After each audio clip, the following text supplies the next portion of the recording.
Hello, Namaste. Welcome to my channel AP Political Fever. Let's start the video for today.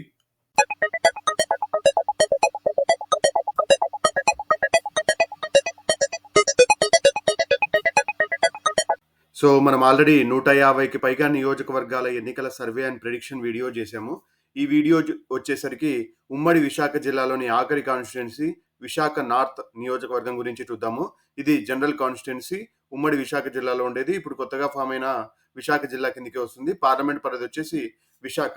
ఈ నియోజకవర్గంలో దాదాపు 2,75,000 నుంచి 2,90,000 ఓట్ల వరకు ఈ నియోజకవర్గంలో ఉన్నాయి.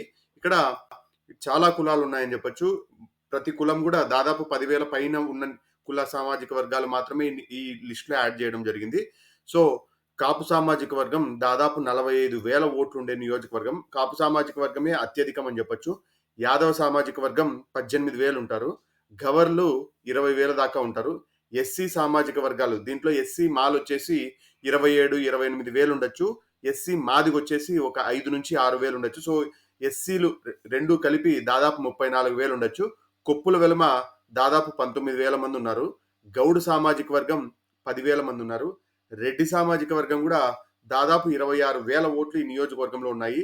బ్రాహ్మణ సామాజిక వర్గం 15,000 ఉన్నారు. క్షత్రియ సామాజిక వర్గం 20,000 ఉన్నారు. కమ్మ సామాజిక వర్గం 12,000 ఉన్నారు. ముస్లింలు దాదాపు 20,000 ఈ నియోజకవర్గంలో ఉన్నారని చెప్పొచ్చు. సో ఎటు చూసుకున్నా ఈ నియోజకవర్గంలో వివిధ రకాలైన కులాలు ఉన్నాయి. ప్లస్ అర్బన్ పాపులేషన్ కావడం వల్ల కేవలం 60% మాత్రమే పోలింగ్ ప్రతిసారి జరుగుతూ ఉందని చెప్పొచ్చు. ఉన్నప్పటికీ ఆల్మోస్ట్ 2.8 లక్షల నుంచి ఓట్లు ఉన్నప్పటికీ కేవలం 1,60,000 నుంచి 1,70,000 మాత్రమే పోల్ అవుతున్నాయి. సో ఈ ఎలక్షన్స్లో ఎలక్షనీరింగ్ అనేది ఇంపార్టెంట్. అర్బన్ పాపులేషన్లో వాళ్ళని పోలింగ్ బూత్ వరకు తీసుకొచ్చే వాళ్ళే విజేతగా గెలిచే అవకాశాలు ఉంటాయి. సో ఏదైనా సర్టైన్ వేవ్ లేకపోతే పోలింగ్ శాతంగా తగ్గే అవకాశాలు ఉన్నాయి. లాస్ట్ టైం ఫుల్ వేవ్ వచ్చినప్పటికీ కేవలం 62% మాత్రమే రావడం జరిగింది. ఈసారి అంత వేవ్ ఏ పార్టీకి లేదు అని నేను అనుకుంటా ఉన్నాను. సో ఇప్పుడు వేవ్ లేదు కాబట్టి 55 నుంచి 60% మాత్రమే పోలింగ్ అయ్యే అవకాశాలు ఉన్నాయి. ఈ నియోజకవర్గంలో కాపు సామాజిక వర్గానికి అత్యధికమైన ఓట్లున్నాయి. అందుకని జనసేన కూడా ప్రభావవంతమైన పాత్రలోనే ఉంది. ఇంకా క్షత్రియ సామాజిక వర్గానికి చెందిన వాళ్ళే ఇద్దరు ప్రధాన పార్టీల నుంచి కూటమి నుంచి విష్ణుకుమార్ రాజు గారు, వైఎస్ఆర్సీపీ నుంచి కేకే రాజు గారు పోటీ చేస్తూ ఉన్నారు. ఈ నియోజకవర్గంలో ఒక రకంగా త్రిముఖ పోటీ ఏర్పడింది అని చెప్పొచ్చు. ఈ త్రిముఖ పోటీ ఏంటో మనం ముందు మాట్లాడుకుందాము. ఇక్కడ గత 3 ఎన్నికల వివరాలు చూసుకుంటే ఈ నియోజకవర్గం కూడా దాదాపు 2008 పునర్విభజనలో భాగంగా ఫామ్ అయిన కాన్స్టిట్యుయెన్సీ. 2009లో మొదటి ఎలక్షన్స్ లో విజయ్ కుమార్ గారు 5,500 మెజారిటీతో కాంగ్రెస్ పార్టీ తరఫున 3.87% మార్జిన్ తో గెలవడం జరిగింది. 2014లో విష్ణుకుమార్ రాజు గారు బీజేపీ పార్టీ తరఫున 18,200 ఓట్లు 11.5% మార్జిన్ తో గెలవడం జరిగింది. 2019లో గంటా శ్రీనివాసరావు గారు టీడీపీ పార్టీ తరఫున 1,400 మెజారిటీ 0.8% మార్జిన్ తో గెలవడం జరిగింది. గంటా శ్రీనివాసరావు గారు ఒక రకంగా చతుర్ముఖ పోటీ ఎదుర్కొన్నారని చెప్పొచ్చు. వైఎస్ఆర్సీపీకి బాగా ఓట్లు పడ్డాయి, జనసేనకి ఓట్లు పడ్డాయి.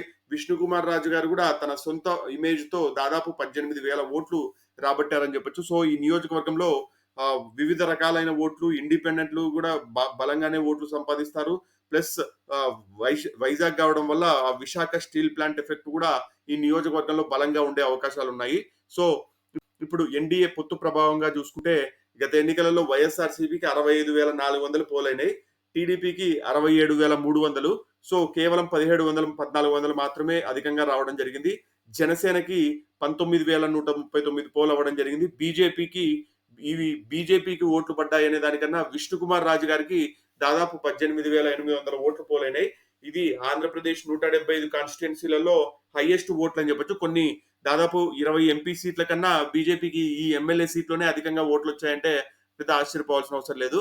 సో ముగ్గురికి కూటమి పరంగా చూసుకుంటే 105,200 ఓట్లు కూటమికి పోలవ్వడం జరిగింది. సో ఓవరాల్ గా దాదాపు 40,000 ఓట్లు ఎన్డీఏకి అదనంగా గత ఎన్నికలలో రావడం జరిగింది.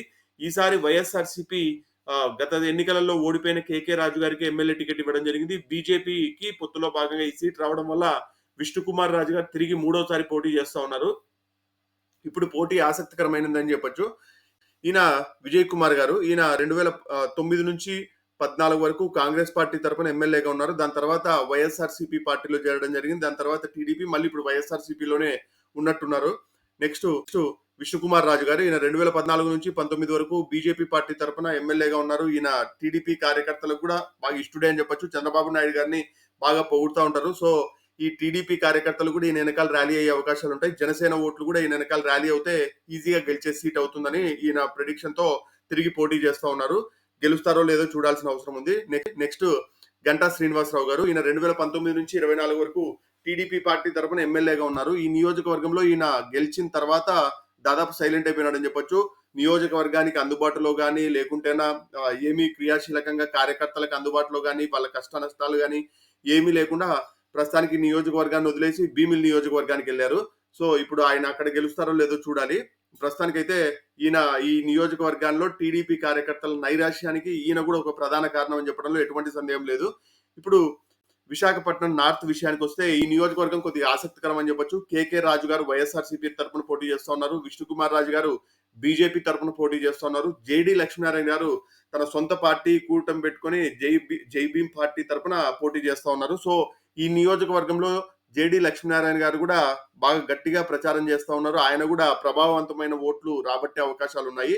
సో, ప్రస్తుతం ఈ ముగ్గురి పాజిటివ్స్ చూసుకుంటే కేకే రాజు గారికి ఏంటంటే గత ఎన్నికలలో ఓడిపోయారన్న సింపతి ప్లస్ ఈ నియోజకవర్గంలో దాదాపు ఎప్పుడూ అందుబాటులో ఉండి కరోనా కష్టకాలాల్లో కూడా జనాలకు అందుబాటులో కానీ కార్యకర్తలకి మంచి చెడ్డలకు కానీ పెళ్లిళ్ళకు కానీ లేకుంటే అన్ని విషయాల్లో ముందున్నారని చెప్పొచ్చు. ఈ నియోజకవర్గంలో వైఎస్ఆర్సీపీ గట్టిగా ఎఫర్ట్ పెట్టి కేకే రాజు గారు క్రియాశీలకంగా తిరిగారనడంలో ఎటువంటి సందేహం లేదు. ఈ నియోజకవర్గం కొద్దిగా వైఎస్ఆర్సీపీకి ఎఫెక్ట్ ఉన్నప్పటికీ కేకే రాజు గారు దాన్ని పాజిటివ్ చేశారనడంలో ఎటువంటి సందేహం లేదు. విష్ణుకుమార్ రాజు గారు ఏంటంటే ఈ నియోజకవర్గంలో దాదాపు 2019లో ఓడిపోయినాక ప్రస్తుతానికి ఒక 4.5 సంవత్సరం సైలెంట్‌గా ఉన్నారని చెప్పొచ్చు. ఎప్పుడైతే పొత్తు స్టార్ట్ అయిందో అప్పుడు ఈ సీట్ మనదే అని చెప్పి అప్పటి నుంచి తిరగడం స్టార్ట్ చేసినారు. కరోనాలో గాని లేకుంటే మధ్యలలో కానీ ఏ మాత్రము జనాలకి అందుబాటులో గాని లేకుంటేనా కార్యకర్తలకు అందుబాటులో గాని లేరనే విషయం ఈ నియోజకవర్గంలో విదితమే. ఇంకా జేడీ లక్ష్మీనారాయణ గారు దాదాపు ఒక 1 ఇయర్ బ్యాక్ నుంచి ఈ నియోజకవర్గాన్ని టార్గెట్ చేసుకొని క్రియాశీలకంగా డోర్ టు డోర్ క్యాంపెయినింగ్ గాని, లేకుంటే ఈయనకి ఎలాగో క్లీన్ ఇమేజ్ ఉంది కాబట్టి ఆయన డోర్ టు డోర్ క్యాంపెయినింగ్ చేసుకుంటా ఉన్నారు.